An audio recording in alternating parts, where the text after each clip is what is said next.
What is going on? Your boy Eeroplane here. Nobody has been asking, but I thought I'd tell you anyway how much I've been spending here. All year, all day, no jewelry still shining. In Indonesia. It's always an interesting subject, and I've gone through 2 months of Java and now about 2 weeks of Sumatra, so I have a little bit of statistics for you. Let's get into it right away and start with the biggest expense. Number one, accommodation.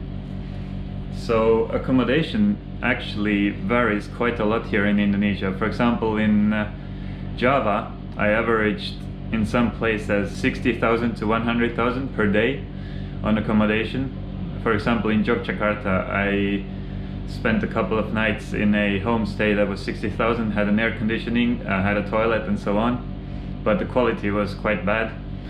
And I've also spent up to 200,000 per night in Jakarta and here in Padang as well. And this is one of the cheaper places that you can get that still has air conditioning and Wi-Fi and looks semi-decent inside. For accommodation, I would say Sumatra is a little bit more expensive than Java. I'm not sure why that is. You can always find cheaper accommodation if you decide to either skip air conditioning or you want to sleep in a hostel that has bunk beds, for example 8 or 16 bunk beds. I've seen places as cheap as 30 to 50,000 per night.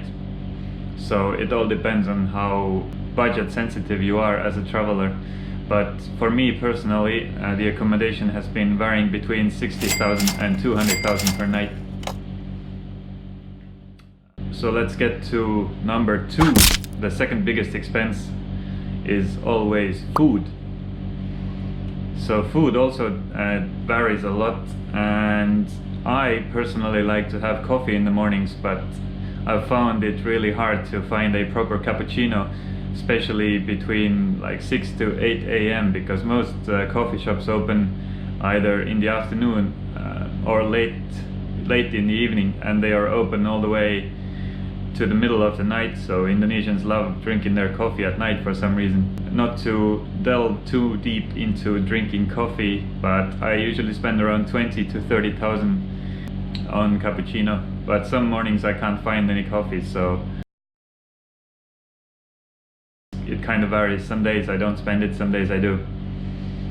Breakfast, sometimes I eat breakfast, sometimes I skip it, especially if I'm going out straight in the morning to a day trip.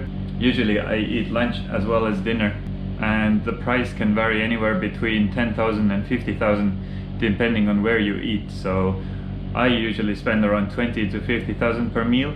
I try to keep it as low as possible, but sometimes you just want to enjoy some local food and you just jump into the first place that you see.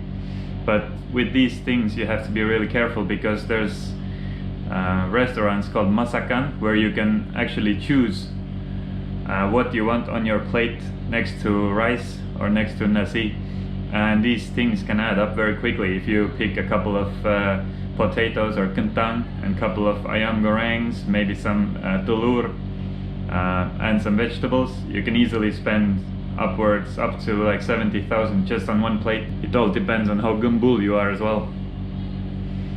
I sometimes go to McDonald's once a month, let's say, and one meal there is about 100,000, up to 100,000. Nasi Padang, for example, as well, that was almost 100,000 per meal. So these types of places I try to not go to very often. So let's say on average I spend 60 to 150,000 per day on food. So 150,000 is the upper level. This includes water and snacks from Indomart, for example. It's okay! Some days I like to have iced coffee or some snacks from Indomart. So 60 to 150,000. Next big expense for me, because I like to travel by scooter most of the time. So every city I go to, I try to rent a scooter. This serves two reasons for me. One, I can always leave at 6, 7 a.m. in the morning. I don't need to search for local transport. I don't need to wait for any buses. I can just jump on my scooter and go straight away, especially if I'm going somewhere that's like 4 or 5 hours away. I like to start very early in the morning and stop anywhere I want to, drive anywhere I want to. I don't need to rely on anyone else, so it's just me and my scooter. So the freedom it gives is just priceless for me. And With scooter prices, it also depends on the city. So, for example, in Surabaya, I only spent about 60,000 per day on a scooter. But here in Sumatra, some cities, even if you're a really good bargainer, you can't get it lower than, let's say, 80 or 90,000. You have to consider how much you want to spend and how much you value the freedom of having a scooter. So, let's say on average, I spend on scooter 60,000, because on travel days and some days when I get to a new place, I don't rent a scooter right away. 15,000 on petrol per day. Petrol is really cheap here, so don't really have to worry about that. Local transport varies a lot depending on how often you change cities. Between some cities, for example, from Bukit Tinggi to Padang, I only paid 40,000 on the local bus.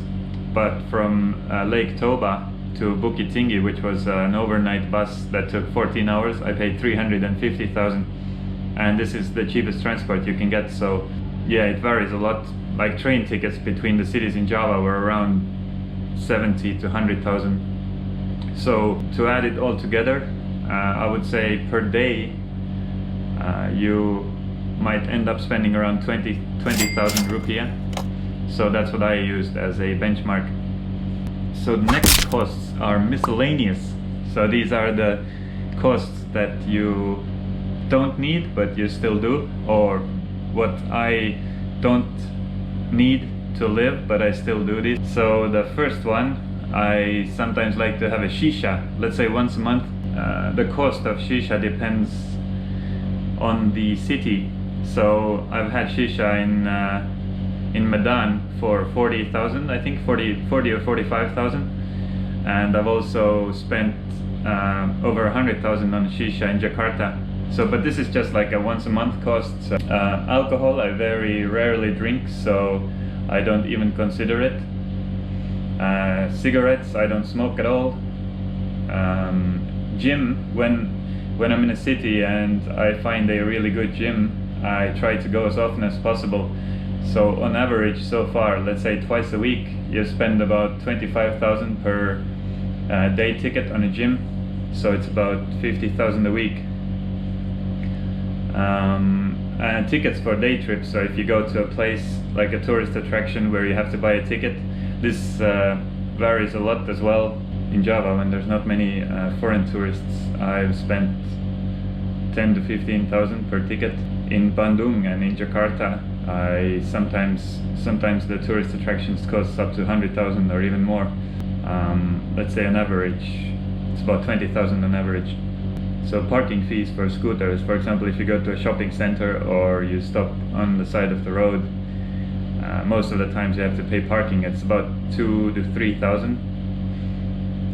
So let's say 2 times a day, it's about 5,000 to 6,000 per day. And washing the clothes, it's usually about 6,000 to 10,000 per kilo, depending on whether you want an express service or you are willing to wait for a couple of days. So on average, let's say 20,000 to 40,000 a week. To put this all together, miscellaneous costs can vary between 40 to 120,000 rupiah per day. And there's a couple of very high expenses that I didn't take into account here. Number one being flights. So every 2 months I have to fly out of the country. And let's say it's about 1.5 million for plane tickets. The second big expense that I had was my MacBook charger stopped working, so that was 1.7 million to get a new one. And the third cost is visa. So you can purchase visa on arrival and then you need to pay for an extension as well. So that's about 500,000 per month on visa expenses. And there's one other big expense that I'm going to need to do, which is a new camera, because I dropped my old one. So I've been looking at cameras, waiting for some Christmas specials. So hopefully that won't be a very, very expensive endeavor, but I need it to make videos for YouTube. I can't be using this GoPro all the time because the audio is not the best. things I didn't add on the list are miscellaneous purchases that I sometimes do, I sometimes don't. So this includes toilet paper, this includes some roadside kalapa, for example. So let's say that's about 50,000 per day. So this is the total altogether: accommodation, meals, scooter, miscellaneous goods, and so on. This is how much I spend per day. The lower end and the higher end are quite different, as you can see, so it all varies day to day. I can't really put a specific number on a day. These costs can be lower for you depending on how you like to travel. For example, if you just sleep in a hostel and you only eat gorengan, you can spend 60,000, 50,000 on a hostel and 10,000 on food per day. And if you only use a local transport, you can be spending only like 10,000 per day on transport as well. So you can live really frugally here, but my goals are a little bit different. My goals are to make videos and explore as much of the country as possible, so I don't look at most of my costs as living luxuriously, but I just look at it as a means to an end, or a mean to reach my goal, which is to make YouTube videos. Entrance tickets to national parks and tourist attractions, or any attractions, as well as scooter rental, are essential for me. I encourage everyone to come here because it's an awesome place. Thanks for having me. Let's go.